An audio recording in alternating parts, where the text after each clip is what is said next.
Երբ Աստված խոսում է մեր սրտերին, մենք պետք է վերցնենք նրա խոսքը, ընդունենք այն մեր ներքո, վառ պահենք մեր սրտերում ու անընդհատ աղոթենք դրա շուրջ։ Երեմիա 12:15-ում Աստված ասում է. «Եվ երբ որ ես նրանց խլած կլինեմ, հետո հետ կդառնամ եւ կողորմեմ նրանց, եւ ետ կդարձնեմ ամեն մեկին իր ժառանգությանը եւ ամեն մեկին իր երկիրը»։ Աստված խոստանում է վերականգնում։ Այս պահին միգուցե դա թվում է անհնար, բայց Աստված ցանկանում է իր մեծ սիրով օրհնել քո կյանքը։ Դիտենք այս վկայությունը։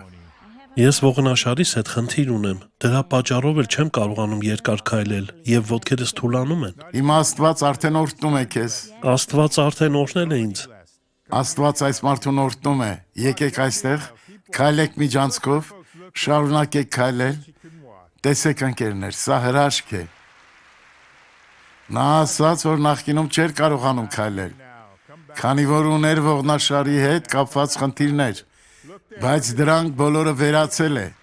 Այժմ վերադարձեք այս կողմ, վերադարձեք ավելի արագ, նայեք թե ինչպես է նա քայլում։ Նրա ուրախությունն արտահայտվում է յուրաքանչյուր շարժման մեջ։ Այդ ժպիտը խոսում է շատ բաների մասին։ Այդ ժպիտը ապացույց է նրան, որ Աստված ցանկանում է գործել յուրաքանչյուրիս մեջ։ Դու արդեն բուժված ես, քույրս։ Աստված օրհնում է քեզ, վստահիր եւ հավատա։ Փառք Հիսուսին, որ եւս մեկ հրաշալի վկայություն տեսանք։ Աղոթենք։ Հայր, քեզ ենք դիմում այս պահին, խնդրելով, որ քո ներկայությունն ու զորությունը իջնեն մեզ վրա։ Հանդիմանում եմ ամեն չար ուժ